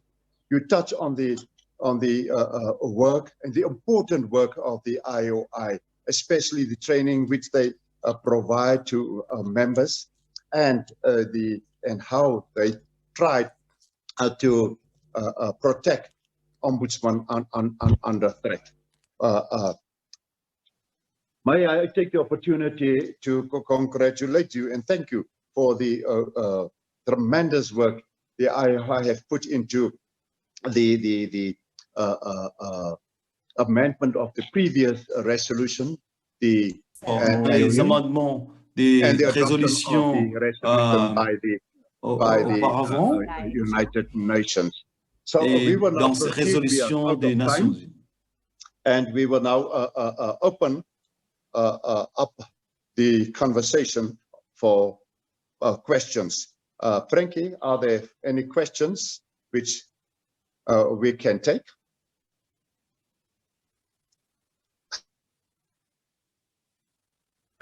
I haven't come across any question. Maybe Marian. Marian, did you see any question? I didn't see any questions, Advocate Walters.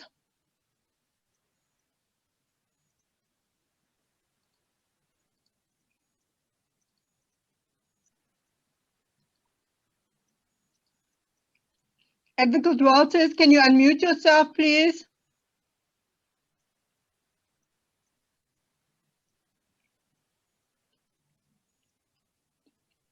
It's now better.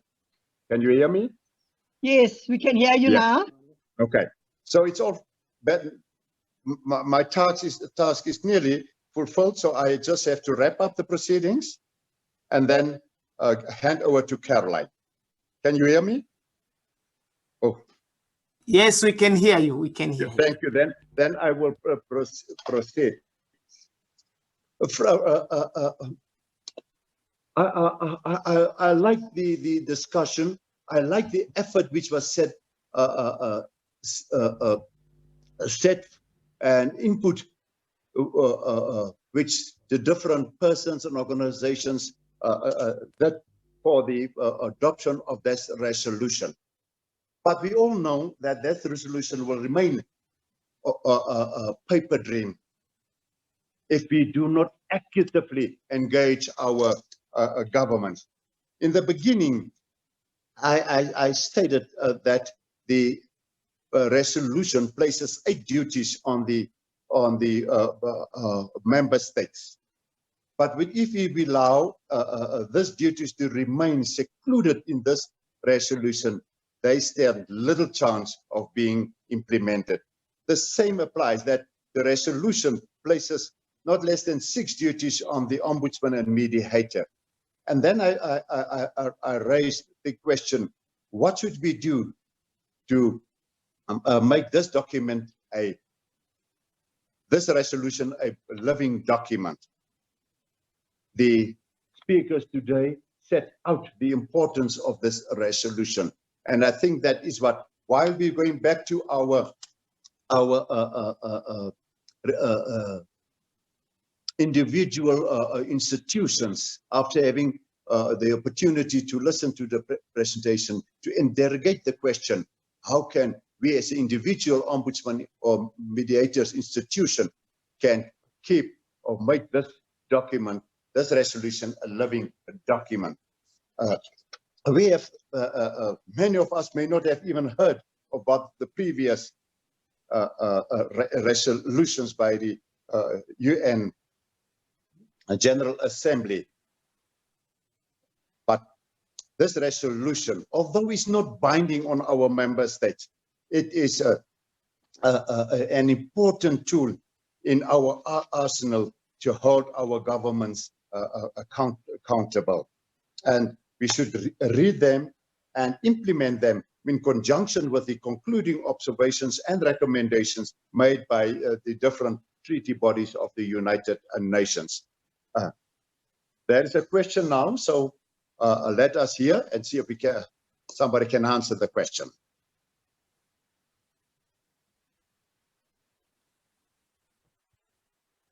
And there's a question from Advocate Atia, the Ombudsman of Mauritius. Frankie, can you, I do not have it, can you just repeat it for us? There's a question for Advocate Solomon Hatia, the Ombudsman of Mauritius. They've just raised the question for us. The question is saying, what are the countries where the Ombudsman institution is facing threats, and by whom? What is the nature of those threats, and what steps are being taken in such cases, and by whom? And if there's any positive result so far. That is the question, of course. Yeah. Peter, may I call you on you to answer that question?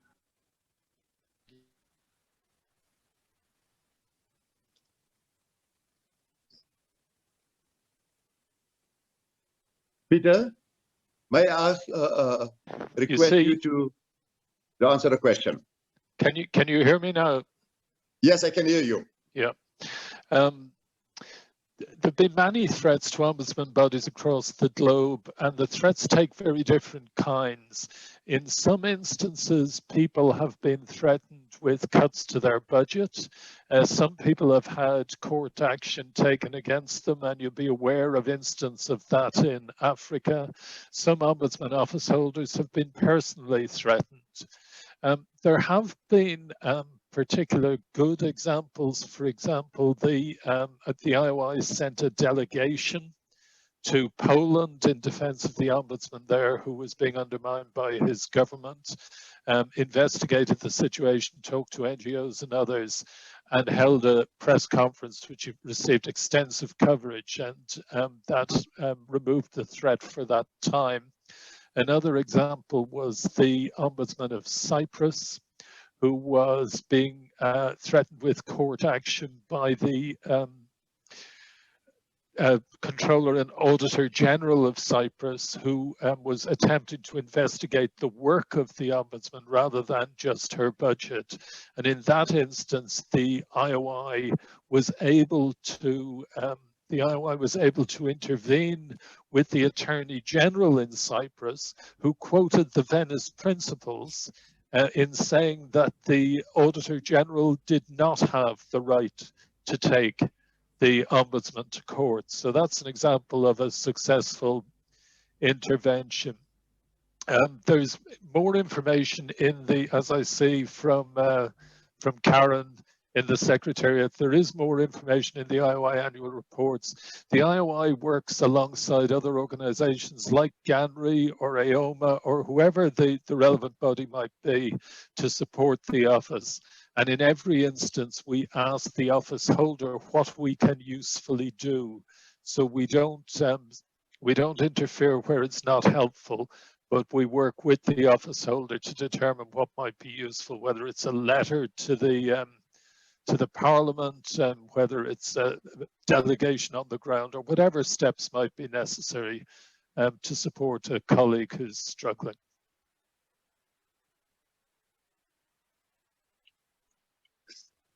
Thank you, Peter. Sir, my name is Mohammed Zakir. I'm advisor to the Ombudsman Sindh in Pakistan. I have no question, but I would like to make a comment. Sir, congratulations for getting the support of United Nations, which is a recognition of the positive and effective role of ombudsmen throughout the world. And I congratulate you, especially Mr. Peter Tindall, who has been very instrumental in improving the image of IOI. But I would like to make one observation, sir. Taking the advantage of this August gathering, I would like to suggest that the rich nations of the world, they should come forward for the help of poor countries who are facing the trauma of COVID-19. And they should share their vaccines with the poor countries, because IOI is working, Ombudsman Institution is working for the underprivileged and marginalized people. And majority of the people in the world at the moment are very underprivileged and marginalized. Therefore, it is my proposal that this August gathering propose to these nations that they should come forward for the rescue of the underprivileged people, and they should share whatever they have with them, with the poor nations of the world. Thank you, sir. Thank you so much, Mr. Sakir, for that suggestion. Is there any other questions? No, there's no other question, Prof. There's not other question. Then it just remains for me to say thank you, Frankie, for organizing this with your colleague. You only got one colleague for this webinar. Maybe I'll join you soon, as I promised you. Please do. Is Caroline available? Yes, Caroline? she's, yeah. Then it's my pleasure to hand over to Caroline Sacconi, Public Protector of Zambia, my dear friend. You may go ahead, John. Dear colleagues and participants, it is a pleasure for me to conclude this interesting webinar on the United Nations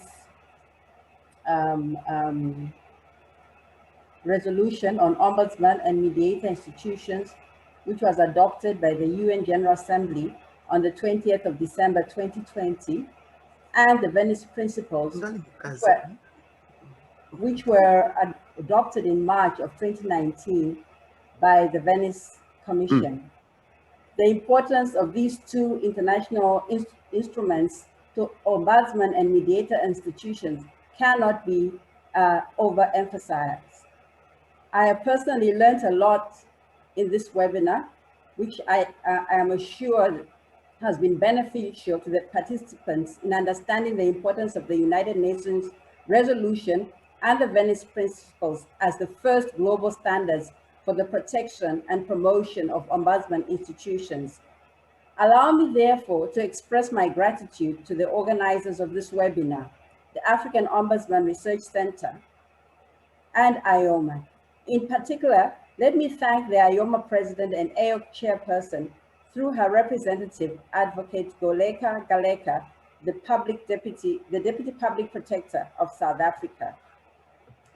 I would also like to thank Professor Brian MacArthur, Deputy Vice Chancellor and Head Acting College of Law and Management Studies at the University of KwaZulu-Natal, for your usual continued cooperation.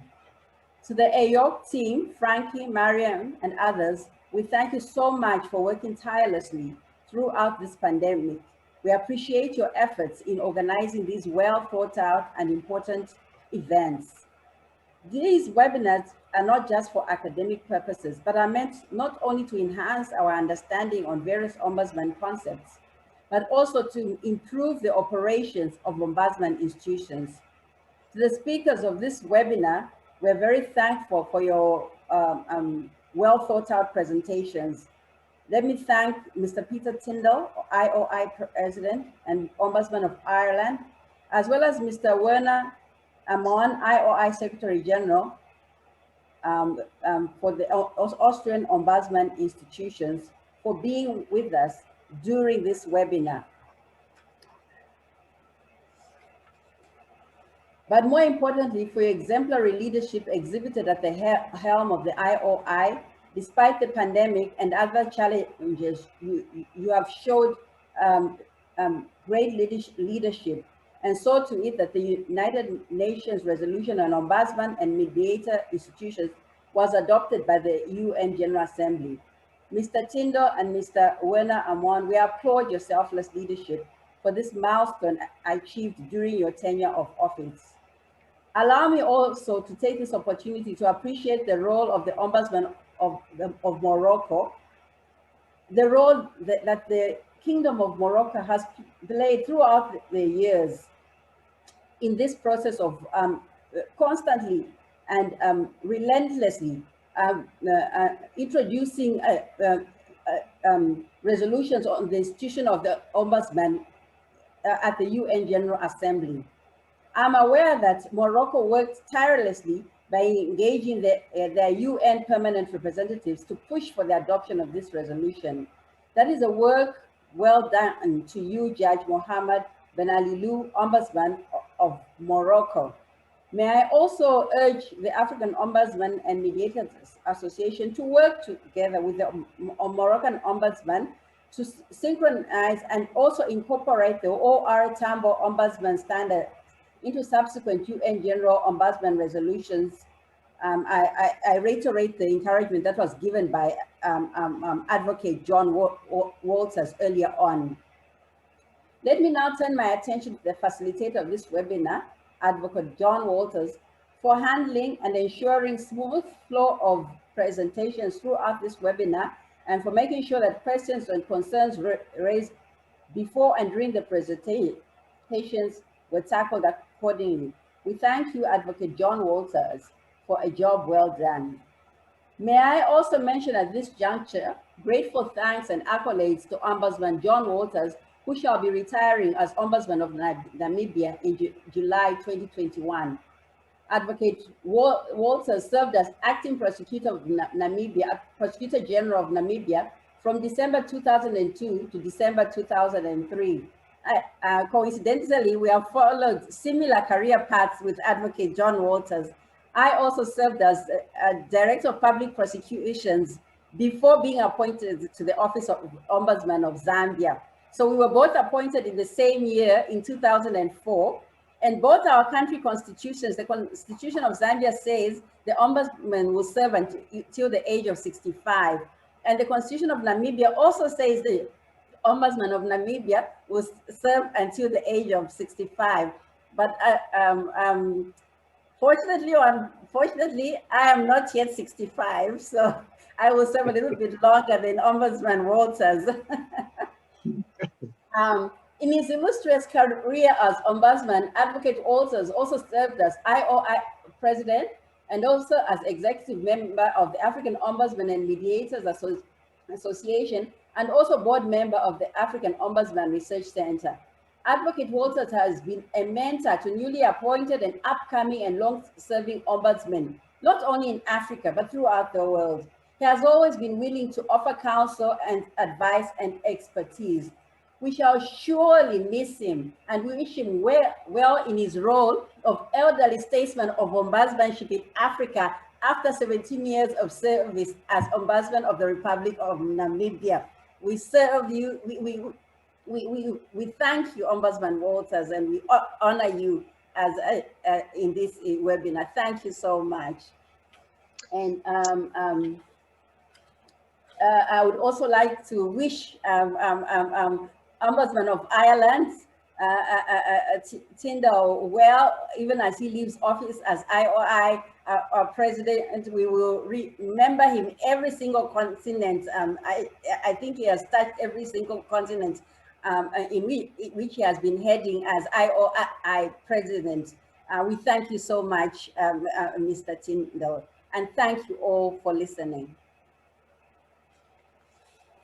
Thank you so much, Caroline, especially for the kind words to me. I will remember it, and I will come visit you when I can drive to Zambia. Judge Mohammed wanted to say something. I was alerted to the fact. أولاً أشكر الجميع وأعبر طبعاً عن أسفي لهذا المشكل التقني المتعلق بالترجمة،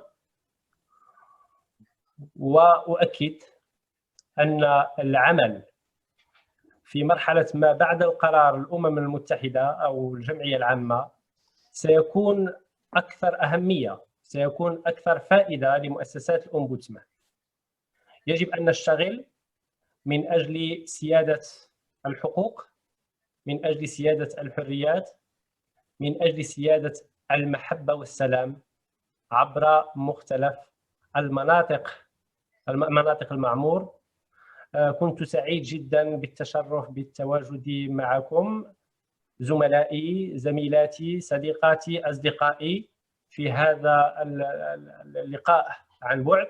نتمنى أن يكون لنا لقاء قريب في فرصة أخرى، وأن يكون هذه المرة حضوريا، علما أن مؤسسة وسيط المملكة بالمملكة المغربية سيشرفها كثيرا حضوركم في أول فرصة ممكنة بعد هذه الأزمة الصحية. شكرا وإلى لقاء قريب، ونظل على تواصل. Thank you, Judge, and thank you for everybody in your participation. And I again apologize for the little hiccup for the missing in translation. But I hope you enjoyed the webinar, and I strongly believe that the presentations will be made available to you. You all have a pleasant day. In Namibia, it's just 12 in the afternoon. Thank you, and thank you, and Marian, for what Caroline said. You got a better job than I did for facilitating this webinar. I thank you so much for giving me the opportunity also to see old friends. Thank you, everybody. Thank you so much. I think we're reaching the end of the webinar. I don't know if there's any other way to add. But we thank you very much. Thank you so Good much. afternoon Thank to you. all. Thank you. Bye. Are you still with us?